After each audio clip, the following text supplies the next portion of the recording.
this.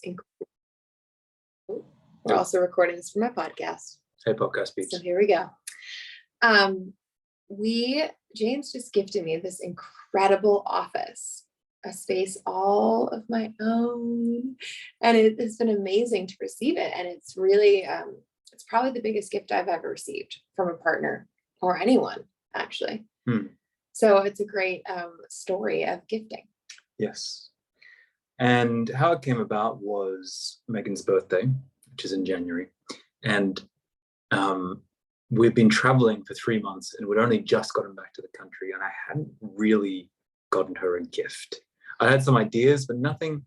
The problem was Megan, for my birthday, got me amazing presents. It was like thing after thing, and she just nailed it. So I felt some pressure. Not to give it as reciprocity, but it was such a generous gifting she gave to me, as I wanted to give her something that would touch her as well. And I didn't have anything. So we spoke about it for a little while, and it was actually your idea. Yeah. I was like, you know what I'm really craving more than anything is space, like space for myself, because since being a mom, we bed share, I breastfeed, I'm with you. It's like, I feel like I'm with people all the time. And I was really craving space just for me. Yeah. And it felt really tender because my office is in our guest room, and it has like leftover stuff from your house and things you didn't want. And it's been good enough for a long time. I'm like, it's fine. I don't need much, like as long as I have a desk for my laptop, we're good. And so the idea of creating a space totally led by my desire felt like so much to receive or to ask for. It actually made me cry. Yeah, I did. And on a scale of 1 to 10, how was the previous office before it was redone? Oh gosh, if 10 is really me, it was like 3. Like a 3. Yeah. So here's the thing. I know that Megan really has a big message to give to the world, and she has some gifts to share and serve, and having a space for that, I could see the importance of it. But I also know that she is a combination of humble and thrifty. That would never very thrifty. That would never spend the money or the time, because both would feel too expensive, even though her work and her mission is such a big part of her life. So when she suggested the idea, I think this was part to do with the tears that came up and her emotion around wanting her own space was so clear to me that it was the right thing to gift. And what were you, when you gifted it, we'll talk about that in a moment, but what were you expecting in terms of a new office? I just wanted a couch in my office. I wanted a couch and a rug. Those were like kind of the 2 things. I was like, everything else is fine about the space. But I like a pink couch would be really cool because it's my favorite color. And it's like, it felt really indulgent to have a pink couch. Like it's over the top in my mind. So I was like, just a pink couch and a rug would be perfect. And something deep in my DNA does not allow me just to do the bare minimum. So I took this and also knew how much she would use it and how much she'd love it if it really felt like her. So what's really key when it comes to asking for something, especially if it touches an emotional vein, is the way that it's expressed and the way that it's asked for. And it can seem like gift giving is a one-sided thing. Oh, it's her birthday, I'm going to think of something to give her. And sometimes straight up surprises can be amazing, but oftentimes it helps to have this dance of ferreting out the desire and then building around it. So what I did is ask you a few things that you would want and ways that you would feel around it. So, the couch and the rug was part of it, but also how you wanted to feel. Do you remember? Not really. Yeah. What did I say? We were in New Zealand. I don't remember the exact words, but you wanted it to feel, I think it was soft, and you wanted to feel spacious. That was a key word in the whole thing. So I wanted space for all my hobbies. Like I wanted my crystals. I wanted space to do yoga. I wanted a space I could lay down. Yeah. So this was the kind of a North Star. Now I know the minimum she wants in terms of the office. And I also know that there's a certain number of feelings around it. And from there, it's on me, or I took it upon myself to really actually pour attention into it. When it comes to a gift, the biggest thing that you can do, if it's not just an everyday gift, is pour your attention and give it some time. So actually, I would literally set a timer. I do this a lot and have thinking time. And I think about what would delight, what would feel really good, feel, look. And in this time was where some of the smaller touches came from. So her logo on the back of the shower and changing the stones from a gray to a lighter white pink, and the photos and the shape of the desk and different bits and pieces came simply because I poured my attention into it as an act of service and an act of devotion for Meg. And I will say that attention is really what the gift is about. So my office is amazing, right? It's beautiful, but it's so much more to know that he spent so much time thinking about me and putting attention on me and who I am and what I like and how I use the space. That was the thing that had me feel really seen in the gift. So it's way more about the attention on your partner than it is about what you're actually gifting. And I also just want to say your questions were beautiful. What is the bare minimum, and how do you want to feel? And whoever is the one gifting, those are great questions to have. I wouldn't say what is the bare minimum as the question. Oh, what's the question? What are you expecting? The bare minimum that I can do. What do you That's expecting? in my mind what's going on. I don't say that a lot. Yeah, what do you expect? What do you expect? What do you want? What do you want? Okay. What's the bare minimum I can do? Just a shitty old sack on the floor, secondhand couch. No, but I think those questions are useful because whoever is gifting, it's good to know how your partner wants to feel. Like when I was planning the date for you, I asked you those questions too. Like, what do you want? And then how do you want to feel? That's the next thing I want to speak to. So the date, the reverse, because it happens both ways. But the key points here I want to mention in gifting is it's a two-way street in this case. It's that I'm asking her desire, she's expressing her desire, and then it's on me in this case for how far I want to take that and how much I'm going to do with it. I could have done half the amount and she still would have loved it. But Meg went into the office, and I think the best compliment you can receive with something like this is she said it's the most me space I've ever been in. You know? I also want to say if you're the one receiving, so the office took a long time. We're in, where we live, things don't happen quickly. And so it took a lot longer than expected. And I had to resist the urge inside of myself to be like, where is it? Where's that? What? Come on. Why is it so slow? 2 months.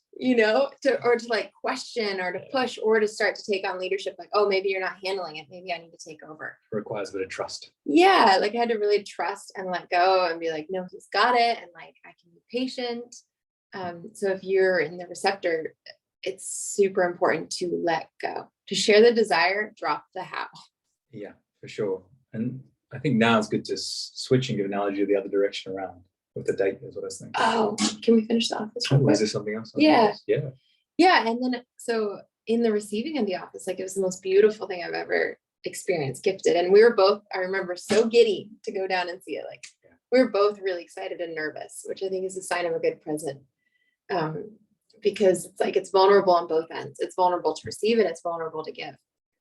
And in receiving, I deliberately kept my attention on what is everything I love about this space. Where did he totally nail it? And spots where I was like, oh, I would have done that differently. Or, oh, I'm not sure about that. I put them to the side for the moment of the reception. Yeah. Because the receptions, can I take in fully this experience and let it impact me? First, look at it with a critical judging eye, because the critical judging eye blocks the reception of the experience. Yeah, we had some friends that were having a birthday. It was her birthday. The partner, the guy, had organized this big surprise party, and it was certain music, and there's a whole bunch of people, and there was a car, like a nice car hired, and there's a certain like particular resort, and truth be told, it wasn't so much her kind of gig. It was more what he would want for himself than what she would really love. So it wasn't quite on the spot for her. But a great way to ruin that for everybody is just to focus on all the things that didn't go well. And that's not to ignore the things that you'd want differently. But in the case of the office, one thing I said to Meg before going down, I'm like, yeah, you don't have to love it. There's things we can change. Let me know afterwards and we can talk about what we need to add or take away or do differently, and to be open for that. Totally. And there's like a couple little tweaks we'll do. but that comes after fully receiving, letting it touch me, Mm. feeling grateful for it, sharing the turn on. And then you can talk about if there's any tweaks. And it's the same with this ring, actually. James gave me this ring. And it's been through a few iterations because I didn't like the first one.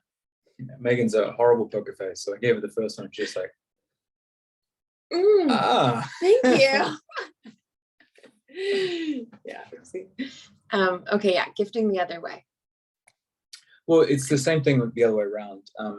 I remember just a couple of weeks ago, Meg organized a date night, and what she'd had planned before she asked my desire was very different to what was going to happen. So what was the date you had in mind before you asked what I wanted? I was going to take him to ecstatic dance where we first met and recreate like the excitement and the passion and the polarity of our first meeting.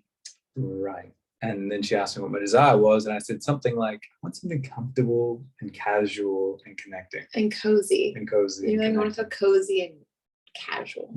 So see, again, she ferreted out my desire. She listened to what I wanted and needed in the moment, and then created the most spectacular date from it. We went up to a hotel that has a spa space, so we had a massage, and they have a hot tub that's on the deck. So we took a hot tub, and they have an air balloon there. So we went hot air ballooning, and we had a drink overlooking the sunset, and then going on a hot air balloon in Bali. It was amazing. Yeah. And so, and it was so much fun for me to plan it and to think about, okay, how do I want him to feel? And how do I create something that surprises and delights him? And just thinking about those questions about like, how can I gift him something brought up all these feelings of love in me and generosity and devotion. I think that's one of the best parts about gifting is it reinforces your love bubble so much for both the giver and the receiver, because it's creating an exchange of love and devotion. Totally. I think that's one of the key points, as well as the fact that gifting begets gifting. So it's a beautiful practice because it creates a virtuous cycle. The opposite would be, oh, my partner never does anything for me, so I'm not doing anything for them. So then they do less for you and you do less for them, and it brings you down.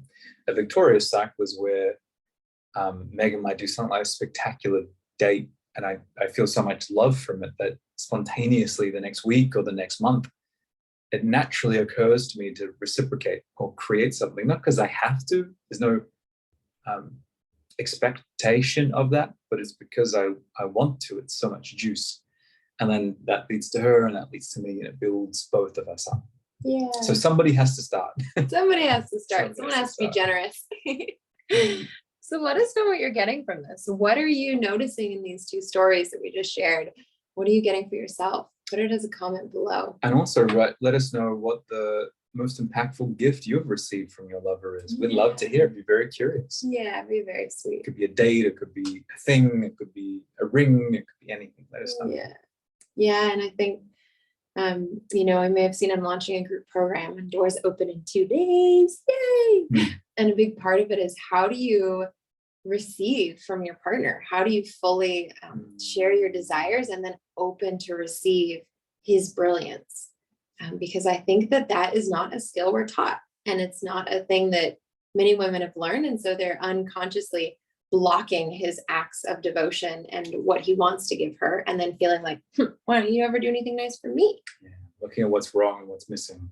Yeah, and not able to receive his brilliance. And so a big part of the program is like, how do you open and receive all of the love and generosity he wants to give you? So if that's intriguing, the link in my bio to join the waitlist. Anything else you want to say about gifting and devotion and reception? I would invite you to do this if you like the idea of this. Is I would have you to do some thinking time as well. So you literally just set a time of 15 minutes. You sit down with a journal and you go, it could be a title like romance or gifting or dates or whatever you want to say. And you sit there for 15 minutes, no matter whether you write out one thing or 100 things, and you let ideas bubble up and bubble through. What I find is the first 3 are kind of obvious and they can still be nice. But when I really sit and wait and I've run out of ideas and there's a pause, and I wait, and something else comes through and it's different, it's more interesting, it's juicier, precisely because I've shined my attention onto the idea. I love that. He literally has time carved out every week for romance and like what he can do to romance me. Like, what a sweet husband. I love that. And I'm taking you on a date on Thursday. Wow. Woo! I'm excited. Yeah, We could talk about so much more, but I think that's good for now. I think so. Okay. So let us know what you got from this. Share a comment below, and also tell us about your favorite thing your partner has gifted you. Yes. Okay, big Bye, hugs. everyone. Bye. That's great, right? That's a good one. I'm so glad we recorded. Me too.